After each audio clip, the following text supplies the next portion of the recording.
You scroll through your feed, faces everywhere, voices rising from the glow of 1,000 screens, captions fighting for your attention, noise wrapped in pixels. But somewhere out there, beyond the light and the urgency, there are people who never post. They watch, they listen, they stay quiet. You might know someone like this, someone whose name appears in your followers list, but whose profile remains frozen in time. Maybe a photo from years ago, or nothing at all. You wonder about them sometimes. What are they thinking? What are they feeling? Why don't they share? Maybe you are someone like that. And here's the question that lingers in the space between scrolling and stillness. Why? Why would someone choose to stay unseen when the whole world seems desperate to be noticed? When visibility has become currency and silence feels like disappearing? It's easy to assume the answer. People who don't post must be shy, you think, introverted, socially anxious, hiding from something. But that's not the whole story. Beneath the surface of their digital silence lies an entire psychology, one that speaks volumes about human nature, about identity, about the quiet rebellion against a culture that has made performance feel like breathing. This isn't a story about judgment, it's about understanding. Because in a world where everyone is shouting to be heard, those who choose silence might be saying something profound, something we've forgotten how to listen for. So let's explore this together, slowly, gently. Let's wander through the psychology of people who don't post, not to diagnose them, not to fix them, but to understand what their silence reveals about them, about us, about what it means to be human in an age where being seen has become synonymous with being real. Take a breath, let the questions settle in, and let's begin. The social mirror. Social media became something strange and powerful without us quite noticing how. It became the world's mirror, the place where we look to see if we exist, to check if we matter, to verify that our lives have meaning. Think about it for a moment. Before all of this, before the feeds and the stories and the endless scroll, how did you know who you were? You looked inward, perhaps. You asked yourself questions. You measured your life by how it felt, not by how it appeared. But now we hold up our experiences to a digital mirror that reflects back in numbers, likes, comments, shares, hearts. The mirror tells us if we're doing life correctly, and most of us, whether we admit it or not, have learned to perform for that mirror. We angle our lives toward it. We edit ourselves into something shareable. We've become actors in a play that never ends, where the audience is everyone and no one all at once. But then, there are those who step away from the mirror entirely. They stop performing. They stop checking. They let the reflection fade until it no longer defines them. And in doing so, they discover something both liberating and unsettling, that they can exist without being witnessed, that their identity doesn't need constant verification from others to remain solid. And this is where the psychology gets interesting, because social media promised connection, but what it delivered was visibility. And we confused the two. We thought being seen meant being known. We thought broadcasting our lives meant sharing ourselves. But visibility and intimacy are not the same thing. In fact, sometimes they're opposites. The people who don't post, they've sensed this difference. Maybe they couldn't articulate it at first. Maybe it was just a feeling, a quiet discomfort with the performance of it all. But over time, they began to understand that the mirror was distorting them, that every time they translated a real moment into a caption, something essential was lost. The texture, the complexity, the private meaning that makes a moment truly yours. So they stopped translating. They stopped performing. They chose invisibility. And here's what's fascinating. That choice often comes with a kind of peace, because when you're not constantly checking your reflection, you stop worrying about how you look. You stop comparing yourself to everyone else's carefully curated highlight reel. You stop measuring your worth in metrics designed to keep you scrolling, posting, seeking validation. You become still. But this stillness is not emptiness. It's not withdrawal from life. It's something closer to presence, the ability to experience moments without immediately thinking about how they'll look to others, to feel things fully without the pressure to explain them, to be yourself without an audience. The social mirror demands that we be visible to matter. But what if mattering has nothing to do with being seen? What if the truest version of yourself exists in the spaces between posts, in the moments no camera catches, in the thoughts you never share? The people who don't post are asking this question with their silence. They're refusing to accept that the mirror defines them. They're saying, quietly but firmly, I exist beyond your perception. And that refusal, that quiet rejection of the need to be seen, might be one of the most psychologically healthy choices a person can make in this hyper-visible age. Because the mirror was never meant to tell us who we are. It was meant to reflect us. But when we spend all our time looking at the reflection, we forget to actually live. So they turn away. They live in the room, not in the mirror. And sometimes, in the freedom of that choice, they find themselves again. The watchers. There's a word for people who observe without contributing, who scroll through feeds and stories and posts, but never add their own voice to the noise. The internet calls them lurkers. It's not a kind word. It suggests something shadowy, something voyeuristic, something slightly wrong. But maybe we've misunderstood them entirely. Because the people who watch without posting aren't hiding in darkness. They're simply paying attention. And in a world that rewards constant broadcasting, attention without announcement has become rare, radical even. Imagine someone late at night, lying in bed with the glow of their phone casting blue light across their face. They scroll slowly through their feed. They see friends celebrating, strangers performing, influencers selling dreams wrapped in aesthetics. They pause on certain posts. They feel things, curiosity, empathy, sometimes a gentle ache of recognition when someone puts into words a feeling they've carried silently for months. They think deeply about what they see. They notice patterns, contradictions, the gap between what they project and what they probably feel. They absorb the emotional texture of the digital world around them, processing it all quietly, translating it into private understanding. But they don't post. They don't comment. They don't perform their thoughts for an audience. Why? Psychologists have found something fascinating about people who prefer observation to participation. Many of them score higher on traits like introspection, self-restraint, and what researchers call cognitive closure, the ability to hold complexity without needing immediate resolution. They're comfortable with ambiguity. They don't need to broadcast their opinions to solidify them. They can think something without needing validation that they thought it correctly. In other words, they trust their own minds. And this trust creates a kind of psychological independence that's increasingly rare. Because social media has trained us to think out loud, to test every thought against public reaction before we fully form it ourselves. We post to see if others agree. We share to check if our perspective is valid. We perform our thinking instead of just thinking. But the watchers don't need that feedback loop. They observe, process, and understand without external confirmation. Their dopamine doesn't spike when someone likes their post because they're not posting. They've disconnected from that cycle entirely, and in doing so, they've preserved something precious, the ability to have private thoughts that remain fully their own.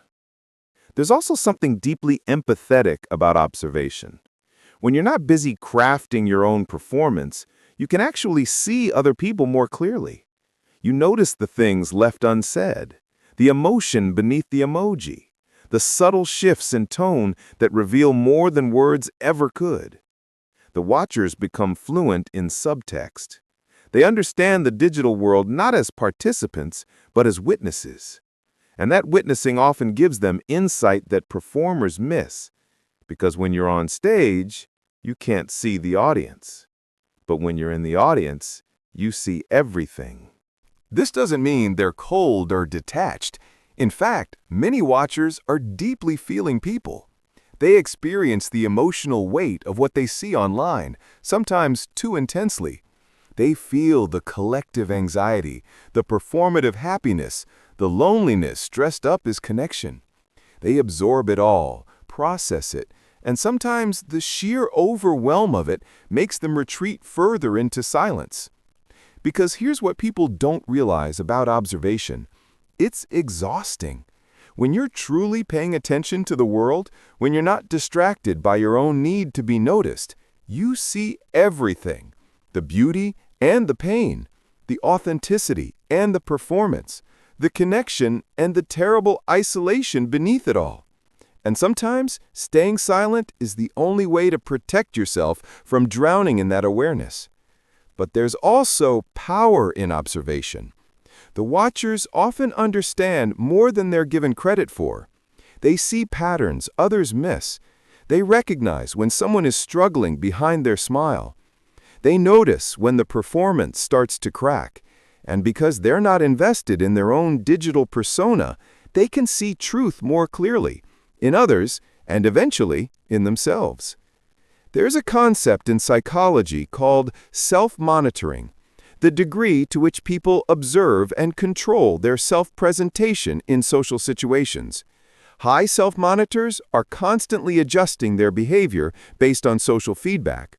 Low self-monitors are more consistent, less concerned with impression management. People who don't post often fall into that second category. They're not performing because they don't feel the need to adjust their presentation for approval. They're comfortable being who they are, even if no one sees it, even if no one applauds. And maybe that's what makes them watchers rather than performers. Not fear, not shyness, but a kind of inner security that doesn't require external validation to remain stable. They watch because they're curious, because they care, because they find human behavior fascinating without needing to participate in it constantly. They watch because in the watching, they learn about others, about themselves, about the strange, beautiful, sometimes heartbreaking ways we try to connect in a digital age. And perhaps most importantly, they know something that performers often forget, that not everything you experience is meant to be witnessed by others, that some understandings are too fragile, too complex, too personal to translate into a post. So, they keep watching, they keep listening, they stay quiet, not because they have nothing to say, but because they've learned that sometimes the deepest truths don't need an audience. They just need to be lived, felt, and quietly understood in the privacy of your own awareness. The watchers aren't lurking in shadows. They're simply present, paying attention to a world that has forgotten how to be still. And in their silence, they might be the ones who see most clearly. The fear of misunderstanding. But not all silence comes from a place of peace. Sometimes it comes from fear, the kind that sits heavy in your chest when you think about posting something, anything, and then imagine all the ways it could be misunderstood. You write a caption. You delete it. You write another. Delete again. Because the words feel inadequate. They don't capture what you really mean. And you know, deep down, that once you press post, those words belong to interpretation, not intention. They become public property, subject to judgment, projection, and the thousand tiny ways people misread each other. So, you don't post, because the cost of being misunderstood feels too high. This is one of the quieter anxieties of the digital age, what psychologists call self-presentational anxiety. It's the constant awareness that you're being watched, even when you're not actively performing. The knowledge that everything you share will be filtered through other people's experiences, biases, and moods. That your carefully chosen words might land wrong. That your vulnerability might be used against you. That your joy might seem like bragging, your pain like attention-seeking. And for many people, this anxiety becomes paralyzing. They want to connect, to share, to be known. But the fear of judgment outweighs the desire for visibility. So they retreat into silence, not because they don't care about connection, but because they care too much about being truly understood. There's something deeply human about this fear. We've always wanted to be seen accurately, to have our inner world recognized and validated by others. But social media has made that almost impossible. Because everything we post is reduced, compressed, flattened into a format designed for quick consumption, not deep understanding. A photo doesn't capture your emotional complexity. A caption can't hold all your contradictions. A status update reduces a nuanced feeling into a sentence that someone will scroll past in 3 seconds. And when you realize this, when you understand that digital communication is inherently reductive, posting starts to feel less like connection and more like performance, less like being seen and more like being simplified. So people stop trying. They stop trying to explain themselves in captions, stop trying to make their lives look coherent when they feel messy, stop trying to translate the full texture of their experience into something bite-sized and shareable. Because they've realized that in the translation, something essential is always lost. And sometimes, that lost thing is the truth. There's a concept in social psychology called impression management. The way we consciously or unconsciously control how others perceive us. On social media, impression management becomes an exhausting full-time job. Every post is a choice about which version of yourself to present. The happy version, the thoughtful version, the successful version, the struggling but authentic version. But here's the trap. None of these versions is completely you. They're all fragments, performances, carefully selected moments that represent your life without actually being your life. And for some people, that fragmentation becomes unbearable. They can't perform authenticity. They can't fake depth. They can't reduce themselves to digestible content without feeling like they're betraying something fundamental about who they are. So they choose silence, because silence, at least, doesn't lie. But the fear runs deeper than just misrepresentation. There's also the fear of vulnerability, of sharing something real and having it ignored, of opening your heart in a caption and receiving nothing back, of posting during a difficult time and watching as people scroll past without noticing you're hurting. Social media promised connection, but it often delivers indifference. And that indifference, that casual scrolling past your pain, can feel worse than being alone. At least in solitude, there's no expectation of response. But when you post something vulnerable and it disappears into the algorithm, it can feel like your pain doesn't matter. Like you don't matter. So some people stop posting vulnerable things, stop sharing their real struggles. They realize that the digital world isn't safe for softness, that people engage with positivity and performance, but discomfort makes them scroll faster. And gradually, they stop posting altogether. Because if they can't share what's real, what's the point of sharing at all? There's also the fear of permanence. Everything you post lives forever in some form, even if you delete it. Screenshots exist, memories linger, and in a world where context collapses and old posts resurface without warning, the fear of your past self embarrassing your present self becomes very real. So some people stay silent to protect their future selves. They don't want to look back at their posts with regret, don't want to cringe at their younger opinions, don't want evidence of who they used to be floating around the internet forever. They choose invisibility as a form of protection, because once you put something online, you lose control of it. It can be shared, mocked, misinterpreted, or taken out of context. And for people who value privacy, who need control over their narrative, that loss of ownership feels dangerous. But perhaps the deepest fear is this: the fear that if you show people who you really are, they won't like what they see. That your authentic self isn't interesting enough, likable enough, successful enough to warrant attention. That the real you, messy and uncertain and ordinary, doesn't deserve to take up space in someone else's feed. This fear lives in all of us to some degree, but for people who don't post, it becomes louder. They overthink every potential share. They imagine all the ways it could go wrong.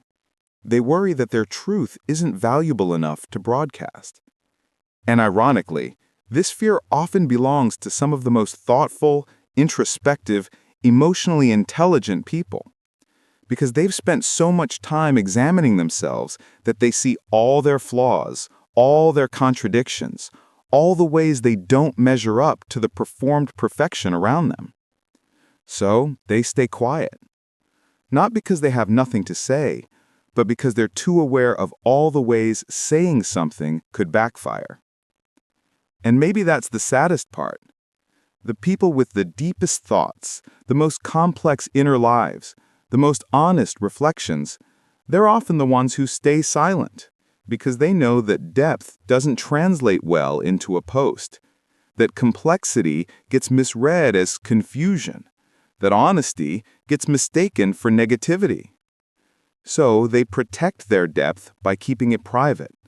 They save their complex thoughts for conversations that can hold them, for people who will listen without judgment, for moments that don't require performance. And in that protection, they preserve something real, something that can't be reduced or misunderstood or scrolled past, something that belongs only to them. Because sometimes the fear of misunderstanding isn't weakness. It's wisdom. It's knowing that not everyone deserves access to your inner world, that some truths are too precious to risk in a space designed for quick reactions and surface-level engagement. So they stay silent, and in their silence, they remain whole. The freedom of privacy. There's a moment that changes everything. For some people, it happens suddenly, a decision made in frustration, in exhaustion, in a flash of clarity. For others, it's gradual, a slow stepping back, a quiet fading from the feed until one day they realize they haven't posted in months. But whenever it happens, however it happens, the result is the same. They delete the app, or leave it installed but never open it, or keep their account but stop feeding it. And then they wait, waiting to see if anything changes, waiting to see if anyone notices, waiting to see what life feels like without the constant pull to document it. And here's what many of them discover: relief, a lightness they didn't know they were missing, the gradual, surprising freedom of privacy. Because privacy in this hyper-connected age has become countercultural, radical even. We're told that sharing is caring, that openness is authenticity, that visibility equals success. But for those who step away from the performance, who reclaim their privacy, something different emerges. Not isolation, freedom. The freedom to experience moments without immediately thinking about how to caption them. The freedom to feel things without needing to explain them. The freedom to succeed or fail or simply exist without an audience waiting for updates. Imagine walking through your day without that subtle background awareness, the awareness that everything you see could be content, that every sunset, every meal, every achievement is material for a post. When you remove that lens, the world changes. Colors look richer because you're not thinking about filters. Experiences feel deeper because you're not narrating them for an invisible audience. Time slows down because you're not rushing toward the next shareable moment. You're just living. There's a psychological concept called cognitive load, the amount of mental effort being used. And social media, even when we're not actively using it, creates a constant low-level cognitive load. We're always half thinking about it, about what we could post, about what others have posted, about who's seen our last update, about whether we're posting too much or too little or at the wrong times. It's exhausting in a way we don't fully recognize until it stops. And when people reclaim their privacy, when they step out of the performance, they describe a kind of mental silence, a reduction in that background noise. Suddenly there's more space in their minds for actual thinking, for daydreaming, for processing their lives instead of broadcasting them. They stop living in captions. Stop translating every experience into words designed for approval.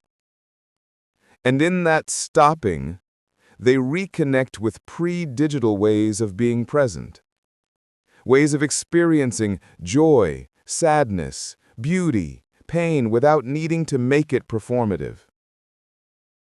There's also a different kind of freedom in anonymity, in being unknown, unnoticed, untracked by algorithms.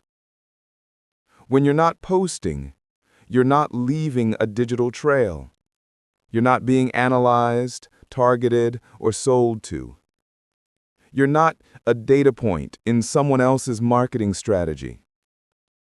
You're just a person, living quietly, existing without being extracted for value. And that anonymity, that invisibility, can feel like reclaiming your humanity in a system designed to commodify it. But the freedom goes deeper still, because privacy allows for transformation without documentation. You can change, grow, evolve without needing to explain your journey to anyone. You can make mistakes without them being preserved in pixels. You can hold contradictory feelings without needing to resolve them for public consumption.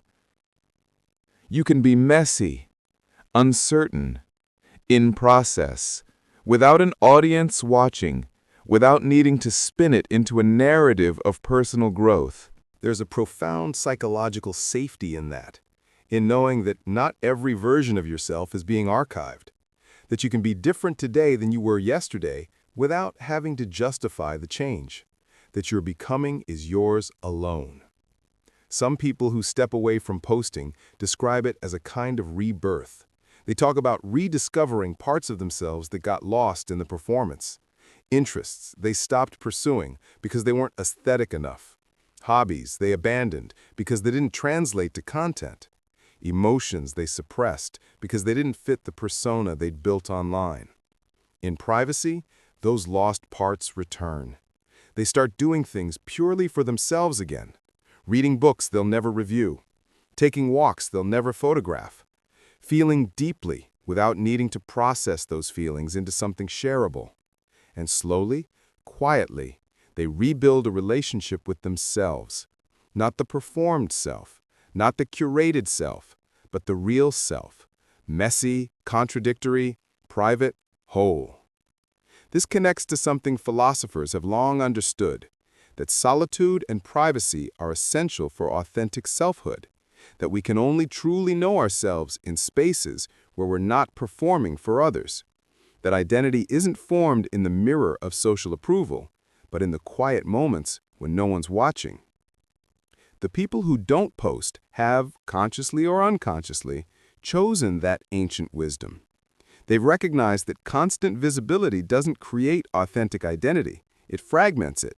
Because when you're always performing, always editing, always conscious of how you're being perceived, you lose touch with who you actually are beneath the performance. But in privacy, in silence, in digital invisibility, you find yourself again. There's also a form of minimalism in this choice, a paring away of the unnecessary. Because social media, for all its promises of connection, often adds clutter to our lives. Mental clutter, emotional clutter, the clutter of constant comparison and infinite choice. When you step away, you simplify. Your relationships become clearer.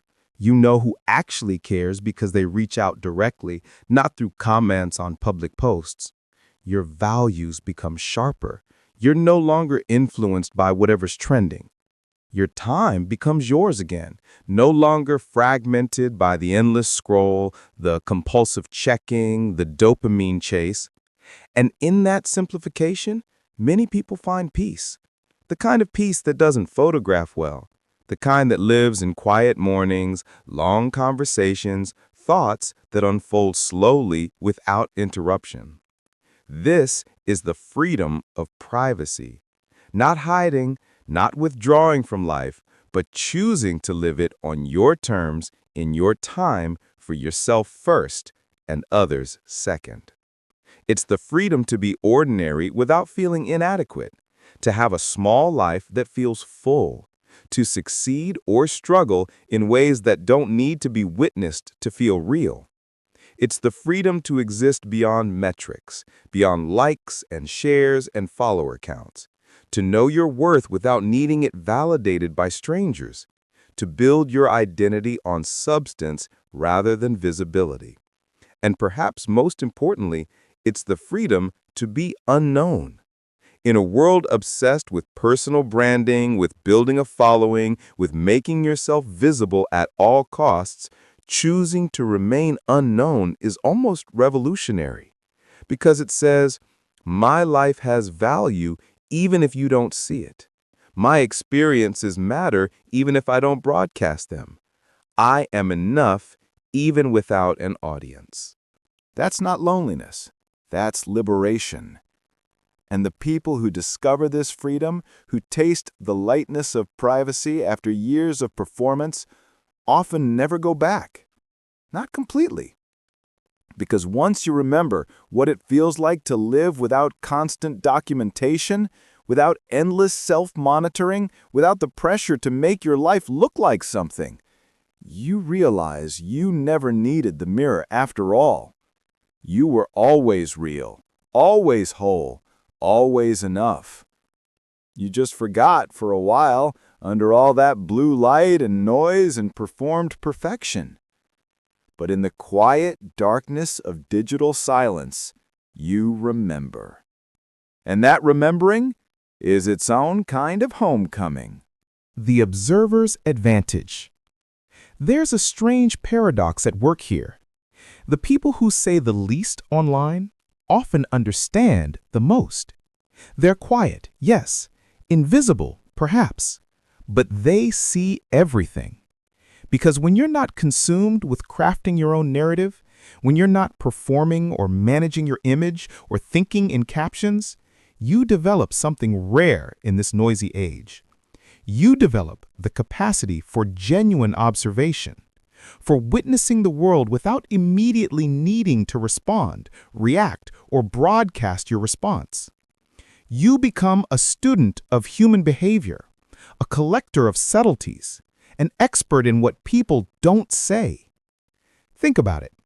When you're scrolling through your feed with no intention of posting, your attention changes. You're not looking for inspiration for your own content. You're not comparing yourself to others. You're not trying to figure out what performs well. You're simply noticing. And what you noticed is fascinating. You notice the patterns, How certain people only post when they're happy, carefully hiding their struggles. How others perform vulnerability with perfect lighting and strategic hashtags.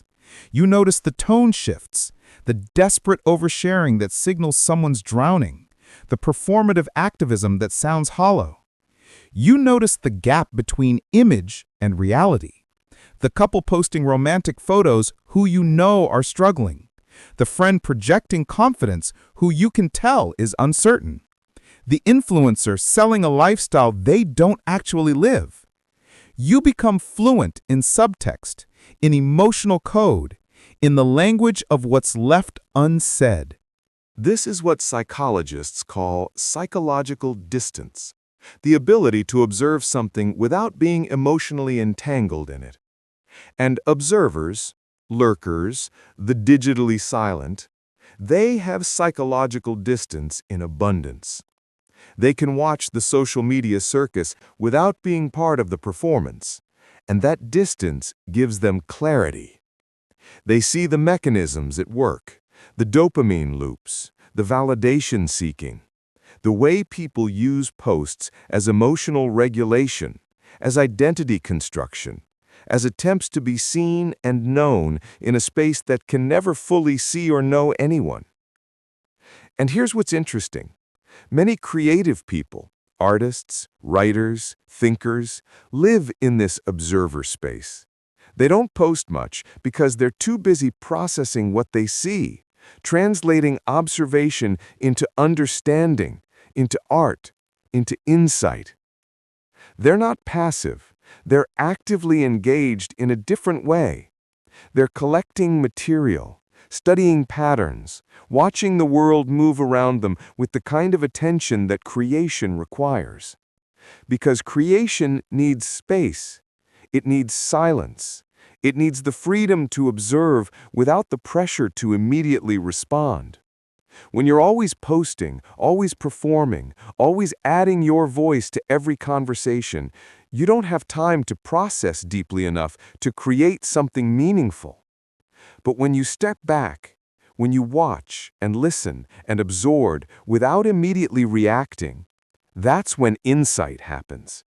That's when you start to understand not just what people are saying, but why they're saying it. Not just what they're projecting, but what they're protecting.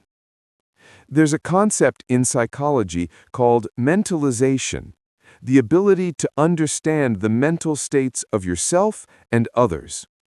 And interestingly, research suggests that introverts and observers often score higher on mentalization than extroverts and performers. Because mentalization requires the kind of quiet attention that performance disrupts. It requires you to be present with someone else's emotional reality without immediately centering your own, to observe their behavior without judgment, to recognize that everyone is fighting invisible battles, projecting constructed selves, hiding pain behind curated images. The people who don't post often understand this intuitively. They've spent enough time watching the performance to recognize it for what it is. They've developed empathy through observation, understanding through silence. And this gives them an advantage, though they rarely recognize it as such. They're not easily fooled by surfaces. They trust their instincts about people.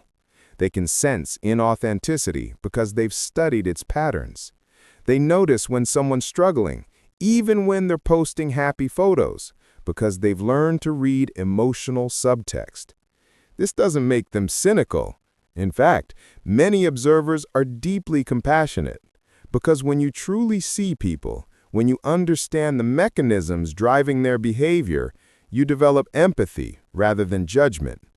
You recognize that the person posting constantly is probably lonely, that the one performing perfect happiness is probably struggling, that everyone, at some level, is just trying to be seen, to matter, to convince themselves they're enough.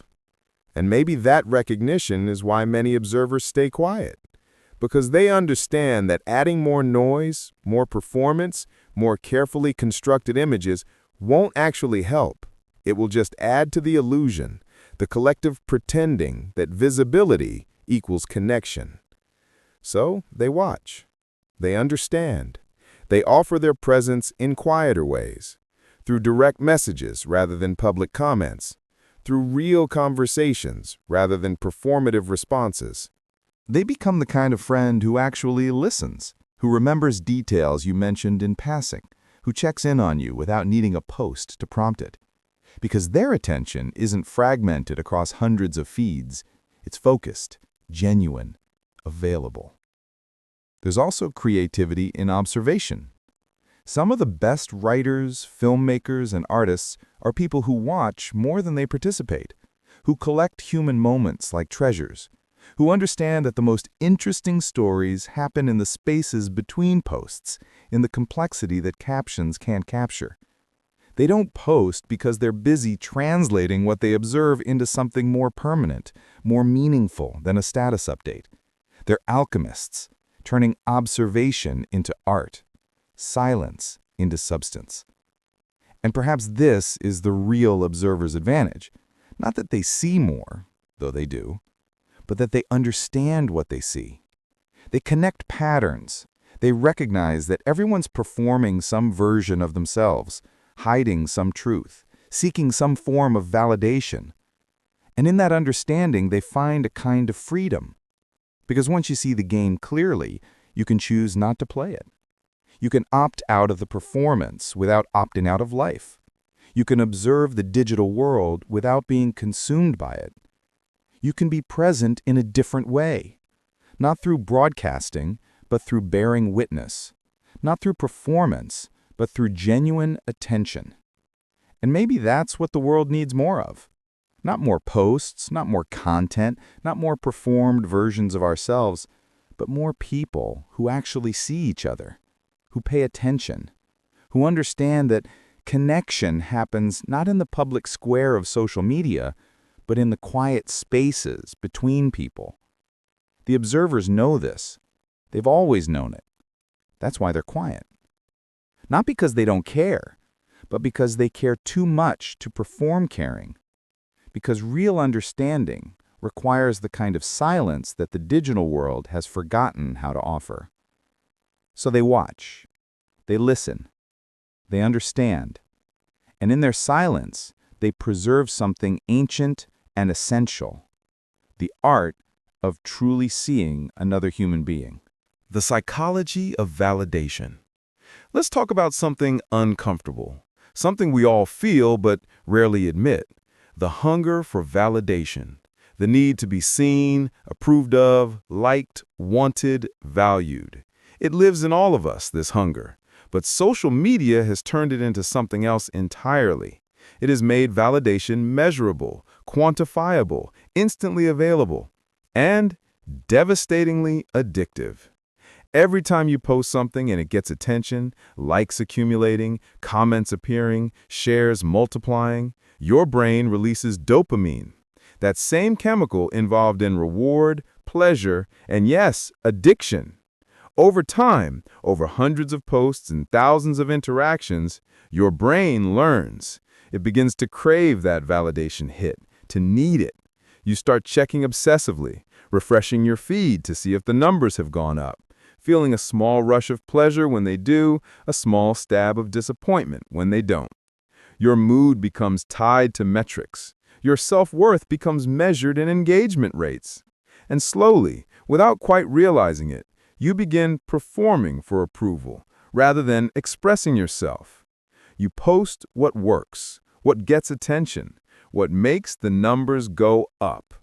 And the real you, the messy, complex, unmarketable you, gets edited out. This is the validation trap. And it's insidious because it feels good. Validation feels like connection, like being seen and valued. But it's not quite the same thing, because validation is conditional. It depends on you continuing to perform, continuing to be likable, continuing to give people what they want. Real acceptance, real love, is unconditional. It doesn't require performance. It doesn't increase or decrease based on how interesting your life looks. It just is. And somewhere, consciously or unconsciously, the people who don't post understand this difference.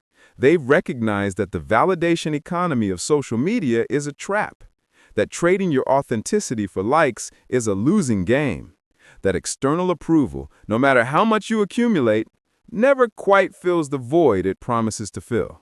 Psychologists call this having an internal locus of control.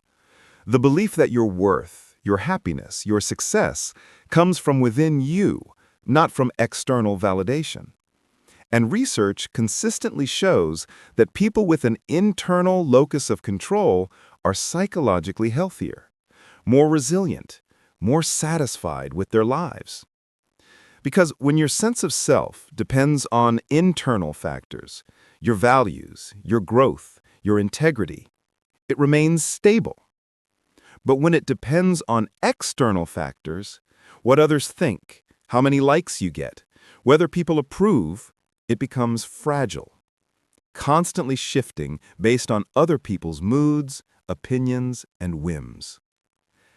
The people who step away from posting are often, whether they know it or not, protecting their internal locus of control. They're refusing to let their worth be determined by metrics. They're declining to participate in an economy where their value is measured in engagement. And that refusal, that quiet rejection, is psychologically powerful. Because it means they have to find other ways to know they matter. Internal ways. They have to develop self-worth that doesn't depend on being seen. Confidence that doesn't require constant external reinforcement. This is hard work. Much harder than posting a photo and waiting for validation to arrive. It requires you to look inward, to ask difficult questions. What do I value when no one's watching? Who am I when I'm not performing? What makes me worthwhile beyond how interesting my life looks? These questions don't have easy answers, but the people who sit with them, who resist the easy dopamine of digital validation, often develop something more durable, a sense of self that isn't contingent on approval, an identity that exists independent of perception. There's a beautiful paradox here. The less you need validation, the less power others have over you. The less you post seeking approval, the more freely you can actually live. Because suddenly, you're not editing your life for an audience. You're not choosing experiences based on how they'll look. You're not measuring your worth by numbers on a screen. You're just being, making choices based on what feels right rather than what looks good, living for yourself rather than for the performance of yourself. And interestingly, many people who step away from social media report a surprising discovery. They realize they never actually needed the validation they thought they needed. That hunger they felt, that constant craving for likes and comments and visible proof of their worth, it quiets down. Not immediately, but gradually as they stop feeding it. Because validation hunger, like any appetite, can be trained. Feed it constantly and it grows, becomes insatiable, demanding more and more to feel satisfied. But starve it, and something interesting happens. It doesn't consume you. It settles. And in that settling, you rediscover something you'd forgotten. That you already knew you mattered before anyone liked or commented or shared. That your worth was never actually up for debate.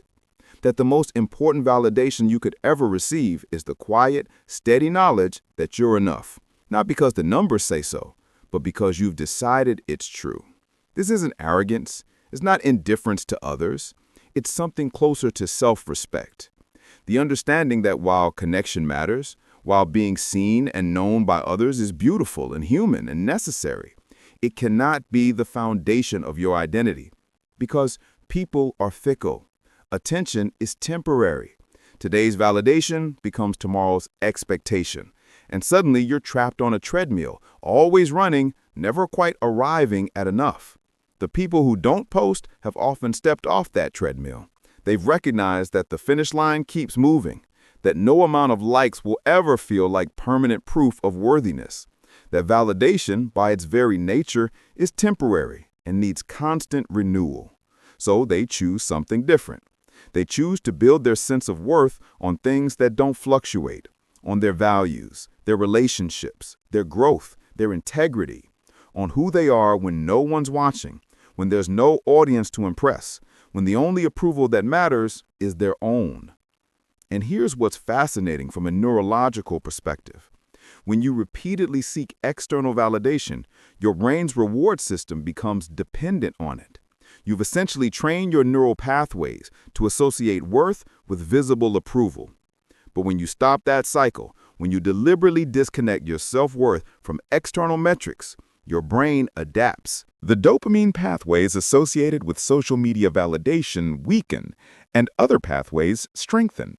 Pathways associated with intrinsic motivation, with genuine interest, with the quiet satisfaction of doing things well rather than being seen doing them well.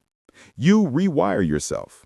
Slowly, gradually, you become someone who doesn't need constant external confirmation to know they're on the right path.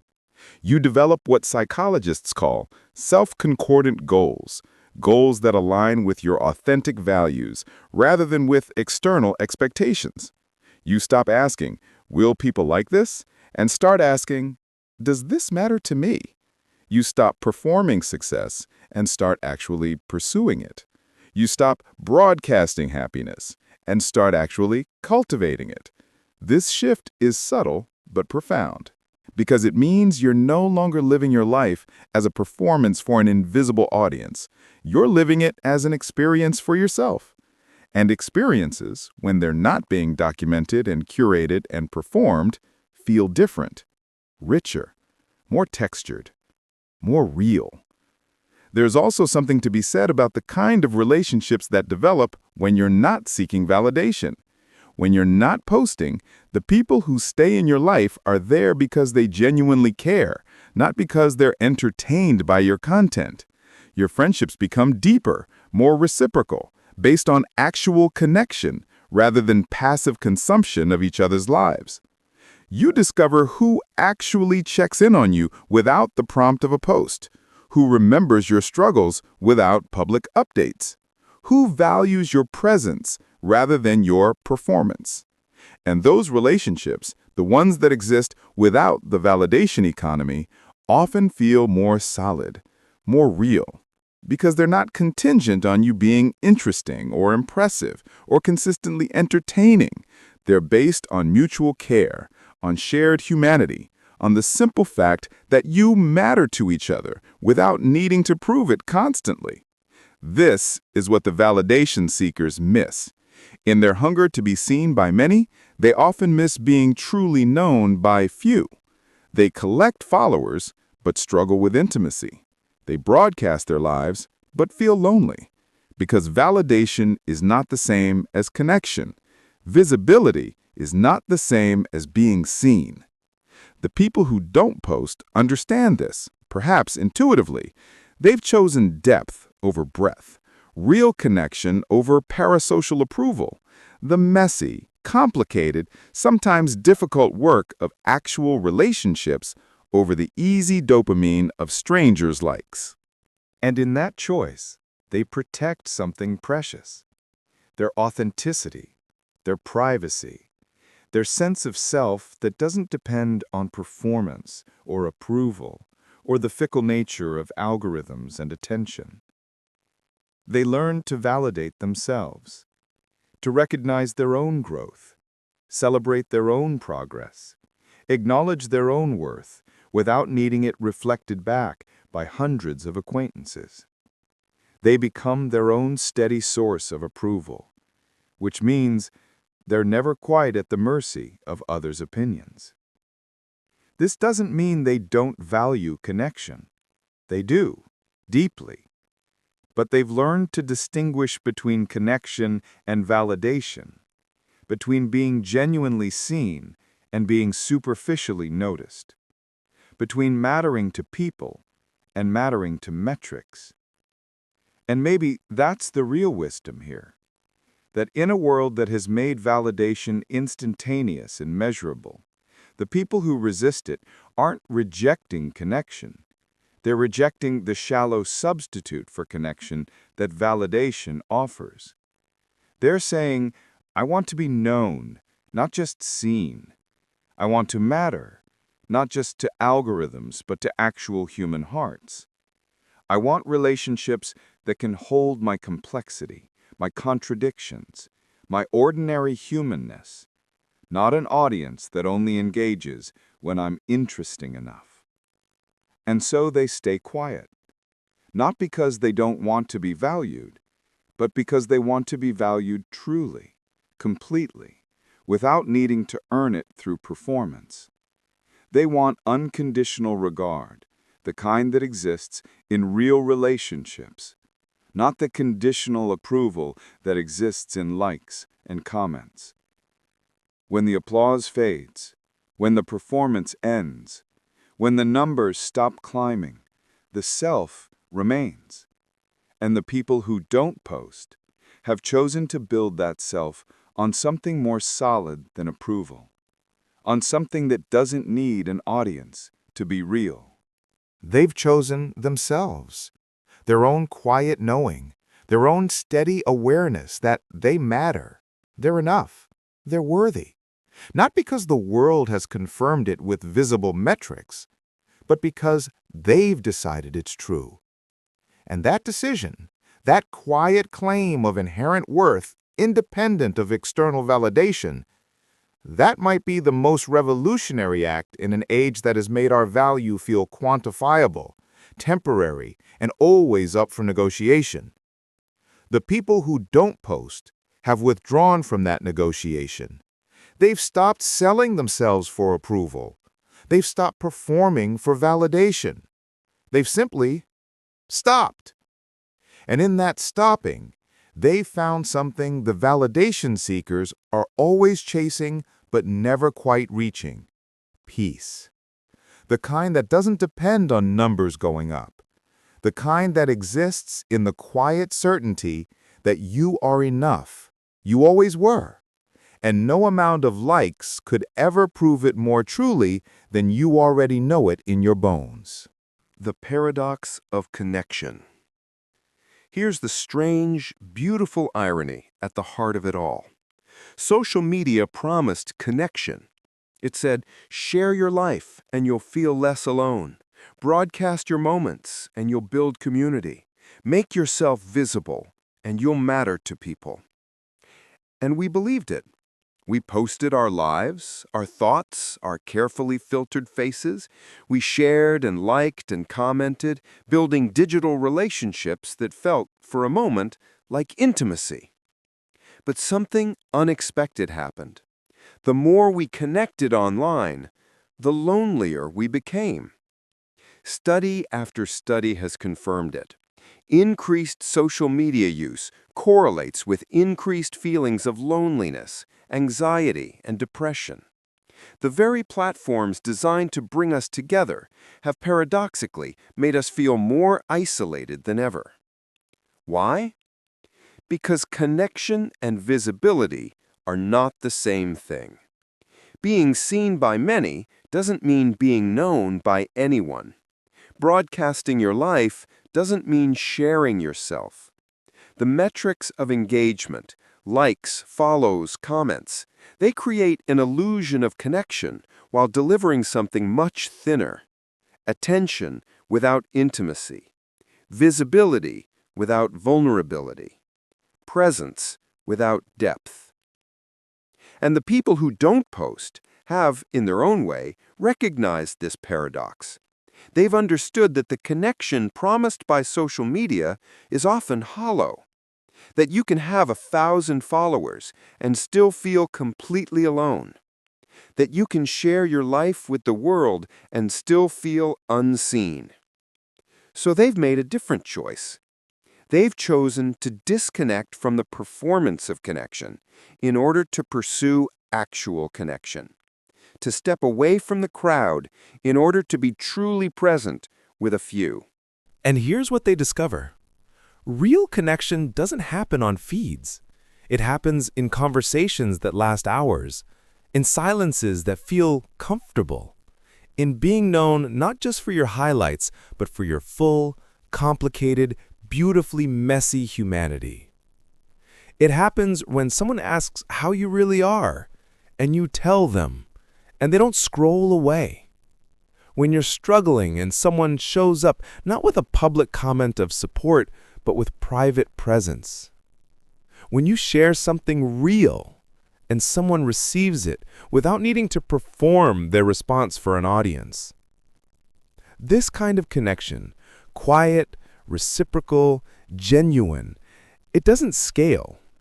It doesn't work in the logic of social media, because real intimacy requires time, attention, vulnerability, all things that are scarce in a space designed for quick consumption and infinite scrolling. So the people who crave that deeper connection often leave the digital public square, not because they're antisocial, but because they've realized that broadcasting to many prevents you from connecting with few. There's only so much emotional energy we have. And when it's scattered across maintaining a digital persona, performing for an audience, managing impressions across multiple platforms, there's less left for the people right in front of us, for the conversations that require full presence, for the relationships that demand we show up not just visible, but vulnerable.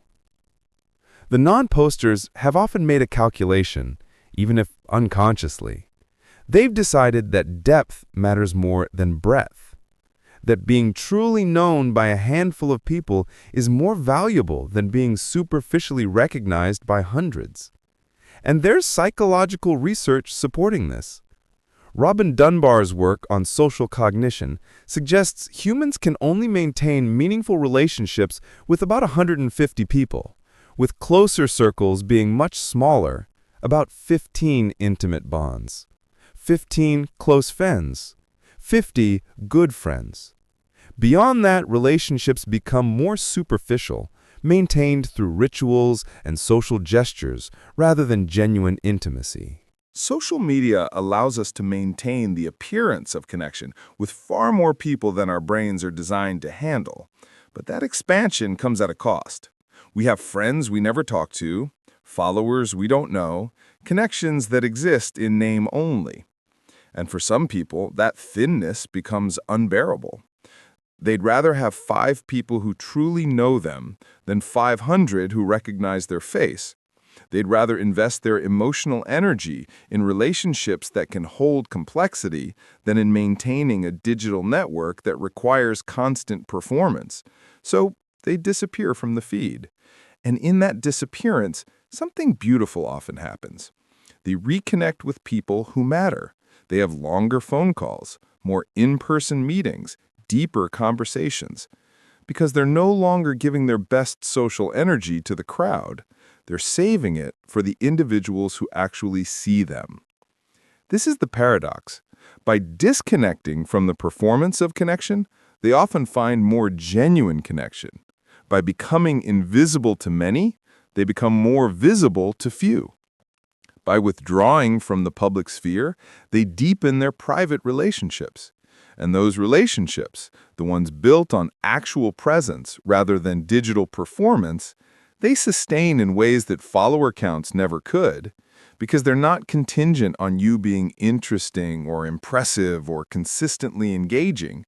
They're based on mutual care, on showing up for each other, not just online, but in real time, in real space, in real need. There's also something to be said about the kind of presence that silence allows. When you're not constantly documenting your life, when you're not thinking about how moments will translate to posts, you become more present in those moments, more available to the people you're actually with. Your attention isn't divided between the person in front of you and the audience online. You're not half listening while thinking about what to post later. You're just there, fully. And that full presence, that undivided attention, is increasingly rare and therefore increasingly precious. People feel the difference. They know when they have your full attention versus when they're competing with your phone, your feed, your digital life. And relationships deepen in the presence of that full attention. They flourish when they're not being performed for others. So the people who don't post often have richer relationships, not despite their digital silence, but because of it. Because they've made a choice about where to invest their limited social energy. And they've chosen depth. But here's the deeper paradox. Even in their silence, even in their digital invisibility, they're still connected. Not to algorithms or audiences, but to humanity itself. Because connection, real connection, doesn't require broadcasting. It requires empathy, understanding, the recognition of shared humanness. And the watchers, the silent ones, they often have this in abundance. They observe the world's struggles and triumphs not from a place of judgment, but from recognition. They see others' performances and understand the need driving them. They witness the collective loneliness of the digital age and feel it too. They're connected not through visibility, but through understanding, through quiet empathy, through the recognition that everyone, posters and non-posters alike, is just trying to matter, to be seen, to convince themselves they're real. And maybe that's the ultimate paradox. The people who seem most disconnected from the digital world are often the ones who understand the human condition most deeply, because they're not distracted by their own performance. They can see clearly what drives everyone else's. They can recognize loneliness behind the happy posts, desperation behind the perfect photos, the universal human need to be witnessed, validated, known, and the tragedy that social media promises to fulfill that need, but delivers something far thinner. So they stay silent, not because they're disconnected from humanity, but because they feel too connected to participate in the shallow substitute for connection that performance offers. They belong to humanity through observation, through empathy, through the quiet understanding that beneath all the posts and performances, everyone is essentially the same: scared, hopeful, lonely, brave, trying their best in a world that feels increasingly fragmented. And perhaps their silence is a form of solidarity, a recognition that the emperor has no clothes, that the connection we're performing isn't quite real, that we're all a little bit lost in this digital age, trying to find each other through screens, when what we really need is to look up, step away, and remember how to be present with each other without mediation. The people who don't post have stepped away. They've looked up. And in doing so, they've reminded us of something we'd forgotten. That connection doesn't happen through broadcasting. It happens through listening, through being present, through showing up, not with a public post, but with private care, through knowing and being known, not by algorithms, but by actual human hearts. And maybe that's why their silence feels so loud. Because in a world of constant noise, of everyone talking and no one quite listening, their quietness stands out. It says, I'm here, I'm paying attention, I see you. Not through likes or comments, but through actual presence, through the kind of connection that doesn't need to be performed to be real. And that kind of connection, quiet and deep and unmeasurable, that might be the antidote to the loneliness of our digitally connected age. Self-reflection and identity. Let's turn the mirror inward for a moment. Let's ask the question that might be sitting in your chest right now, quiet and persistent. What does your relationship with social media say about you? About who you are, who you're trying to be, who you've become in this digital age? There's no judgment in this question, no right answer. Just honest reflection. Because the truth is, we all fall somewhere on this spectrum. The constant posters and the complete lurkers, and everyone in between.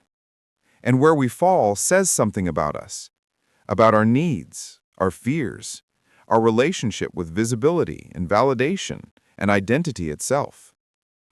If you post often, what are you seeking? Connection, probably. Validation, perhaps. A sense that you matter, that your life is interesting, that the moments you're living are worth something. There's nothing wrong with that. It's deeply human to want to be seen, to share your joy, to reach out across the digital void and hope someone reaches back. But there's also a question worth asking. Are you living your life or performing it? Are your moments yours or are they content? When something beautiful happens, do you experience it? Or do you immediately think about how to capture it, caption it, share it? And if you don't post, what are you protecting? Your privacy, certainly. Your authenticity, maybe. A sense of self that doesn't need external validation to feel solid. But there's also a question here. Are you silent from peace or from fear? Are you invisible by choice or by anxiety? Are you protecting your depth or hiding from connection? These aren't comfortable questions, but they're important ones. Because our relationship with social media, with posting or not posting, reveals something about our relationship with ourselves. For many people, social media became a stage where they could try on different versions of themselves. The successful version, the happy version, the interesting version. And over time, those performed versions started to feel more real than the actual self. The self that's uncertain, contradictory, sometimes boring, often struggling. And here's what happens. You start living toward the performed version, making choices not because they feel right, but because they'll look right. Building a life that looks good in photos rather than feels good in practice. And slowly, subtly, you lose touch with who you actually are beneath the performance. This is the identity crisis of the digital age. We have become so accustomed to curating ourselves, to presenting edited versions, to performing for approval, that we've forgotten how to just be. How to exist without an audience. How to know ourselves without external validation telling us who we are. The people who step away from posting often go through a kind of identity reconstruction. At first, there's a void. Without the constant reflection of social media, without the feedback loop of likes and comments, they feel unsure. Who am I if no one's watching? Does my life matter if I'm not sharing it? Am I interesting if I'm not posting proof? But then, gradually, something shifts. They start rediscovering themselves. Not the performed self, but the actual self. The one with contradictions and uncertainties and private thoughts that don't need to be shared to be real. They start making choices based on what feels authentic rather than what looks impressive. They pursue interests that don't photograph well. They have experiences that are too complex, too private, too messy to reduce to a caption. And in that reconstruction, they often find something more solid. An identity that isn't contingent on approval. A sense of self that exists independent of perception. A wholeness that doesn't need to be witnessed to feel real. This is hard work, much harder than posting a curated version of yourself and letting the likes tell you you're on the right track, because it requires you to sit with uncertainty, to trust your own judgment, to define success and happiness and worthiness for yourself, rather than accepting the definitions fed to you by algorithms and influencers and the collective performance of social media. But it's also liberating work. Because when your identity isn't tied to visibility, when you're not living for an audience, you become free to actually be yourself. Messy, contradictory, evolving, real. You stop asking, how will this look? And start asking, how does this feel? You stop building a life for the feed and start building a life for yourself. And here's what's fascinating. The people who go through this process, who reconstruct their identity away from social media, often become more confident, more secure, more comfortable in their own skin, because their sense of self is no longer fragile, dependent on external validation to remain stable. It's solid, built on self-knowledge rather than social approval. They know who they are, not because others have told them through likes and comments, but because they've done the hard, quiet work of figuring it out for themselves. There's a concept in psychology called identity consolidation, the process of developing a stable, coherent sense of self. And research suggests that social media can actually disrupt this process. Because instead of consolidating a single, authentic identity, we're encouraged to fragment ourselves, to be one version here, another there, constantly adjusting based on the audience, the platform, the trend. But when you step away from that fragmentation, when you stop performing multiple versions of yourself, something settles. You become one person consistently across all contexts. And that consistency, that alignment between your private self and your public self, when you have a public self at all, creates psychological integration. You're not exhausted from maintaining different personas. You're not anxious about being caught being inauthentic. You're just you, everywhere, always. And that simple authenticity, that refusal to fragment yourself for different audiences, creates a kind of peace that performance can never deliver. But let's be honest, not everyone who steps away from posting does so from a place of strength. Sometimes silence comes from insecurity, from the belief that you're not interesting enough, successful enough, attractive enough to deserve visibility, from the fear that if you show yourself honestly, you'll be rejected. And if that's you, that's okay too. That's human. We all struggle with self-worth. We all wonder if we're enough, and sometimes hiding feels safer than risking judgment. But here's the thing. Your worth isn't determined by how interesting your life looks. You don't have to earn the right to exist visibly. You're allowed to be ordinary, to have a small life, to be unremarkable, and still matter, still be valuable, still deserve connection and care. The performance of social media suggests otherwise.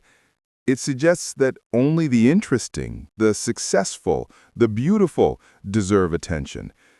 But that's a lie, a cruel one, because everyone deserves to be seen and known and valued for who they actually are, not for how impressive they appear. So whether you post or don't post, whether you're visible or invisible, take a moment to ask yourself, who am I without the performance? Who am I when no one's watching? What do I value?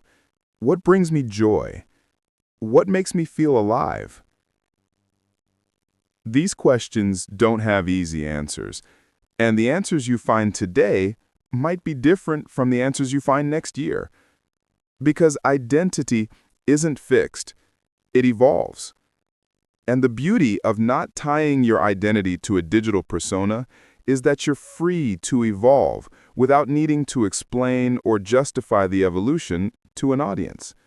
You can change your mind, try new things, become someone different, all without the pressure of maintaining consistency for followers who expect you to stay the version they know. You're free to grow, to explore, to be uncertain, to make mistakes, to discover yourself slowly, privately, without documentation. And maybe that's what identity really needs, not visibility, but privacy, not performance, but exploration, not validation, but self-knowledge. The people who don't post have often chosen that path, the harder, quieter path of figuring out who they are without external feedback. And in that figuring out, they often become more authentically themselves than those who've built elaborate digital personas.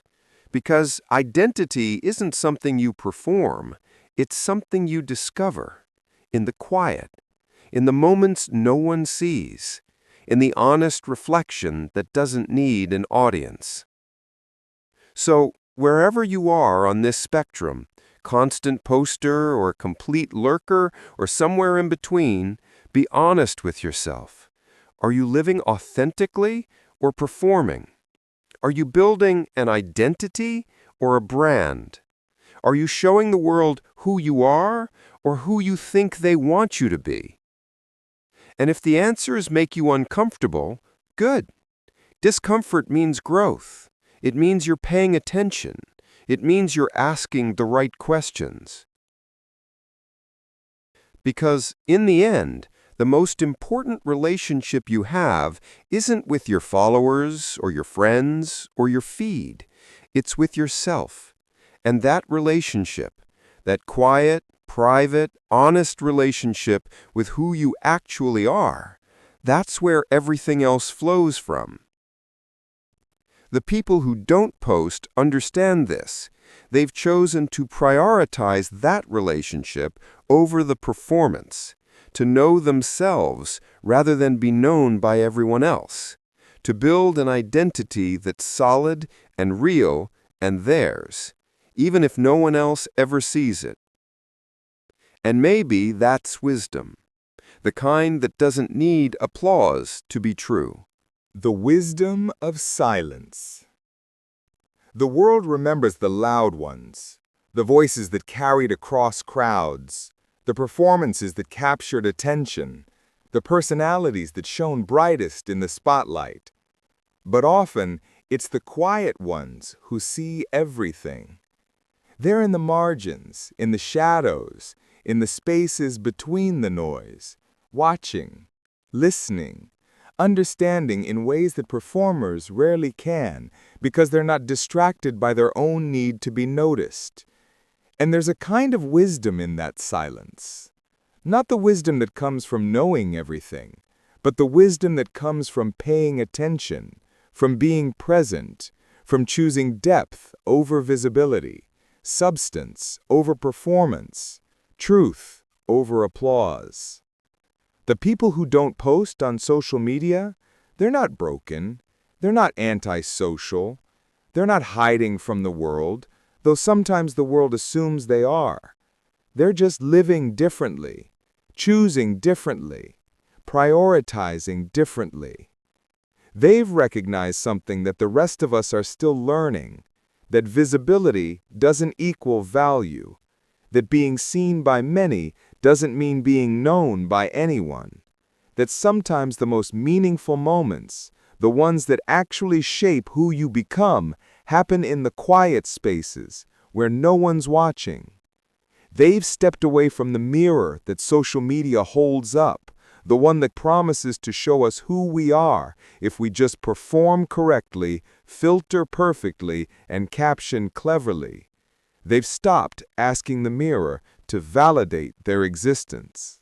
And in that stepping away, they've found something more solid, a sense of self that doesn't need constant external confirmation, an identity that exists whether anyone sees it or not, a life that feels full even without documentation.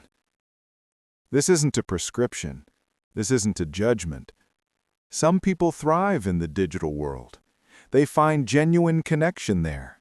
They build communities, share art, create meaning through their online presence, and that's beautiful too. But for those who don't, for those who've chosen silence, there's no need for shame, no need to explain or justify. Your choice to step back, to live privately, to exist without performance, that's valid. That's valuable. That's enough. Because silence is not absence. It's not emptiness. It's not withdrawal from humanity. Silence is its own form of presence. It's listening instead of speaking. It's observing instead of performing. It's being instead of broadcasting. Silence is protection of what's sacred, a refusal to reduce your life to something digestible, a claim that some moments, some feelings, some truths are too precious to translate into posts. Silence is awareness without announcement. It's knowing without needing to prove you know. It's experiencing without needing to explain. It's existing fully, completely, without requiring witnesses to validate that existence. The people who choose this silence, they remind us of something we keep forgetting. That we were always real, always whole, always enough, long before we had platforms to prove it. That our worth isn't measured in metrics. That our lives don't need to look impressive to be valuable. That connection doesn't require performance.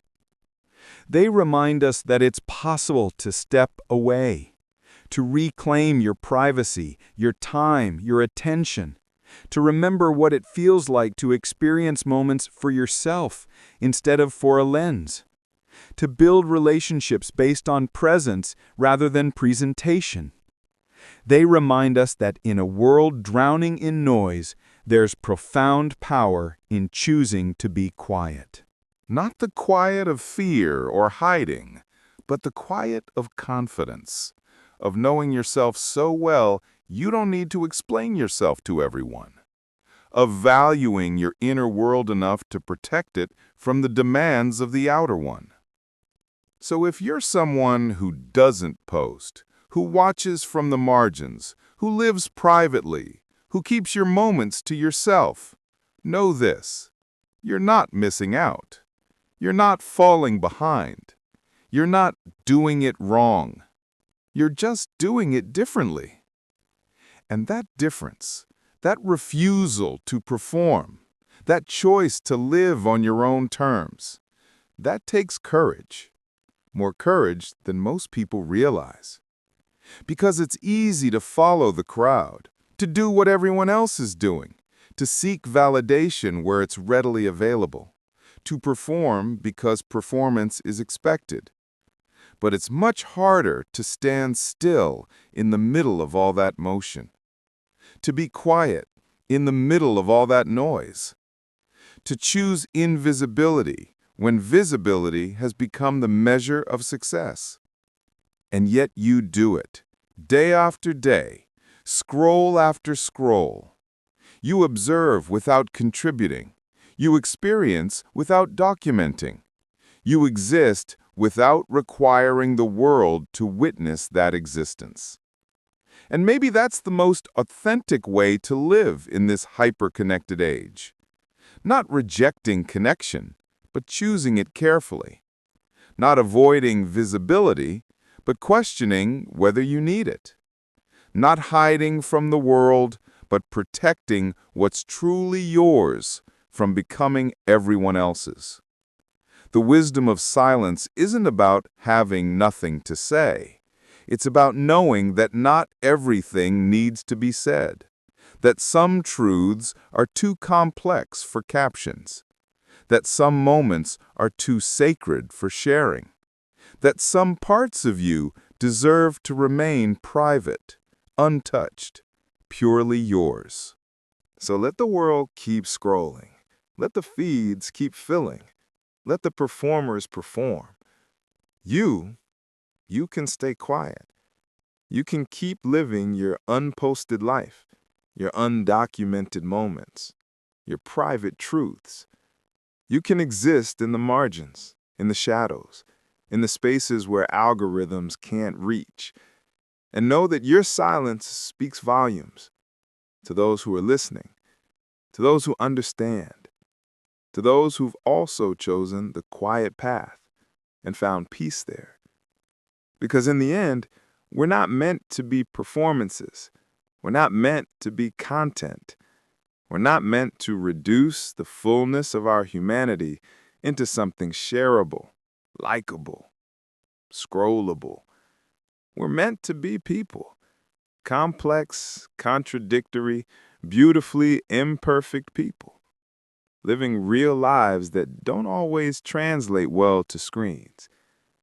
And the people who don't post, they remember that. They live that. They embody that quiet truth every day. Silence is not absence. It's awareness. It's presence. It's choice. And sometimes it's the wisest thing you can offer a world that has forgotten how to listen. So rest now. Let these thoughts settle. Let yourself drift. And remember, you don't need to prove you exist. You don't need to perform to matter. You don't need to be seen to be real. You already are. You always were. You always will be. Even in the quiet. Especially in the quiet. Sleep well. You're enough. Just as you are. Silent or not. You're enough.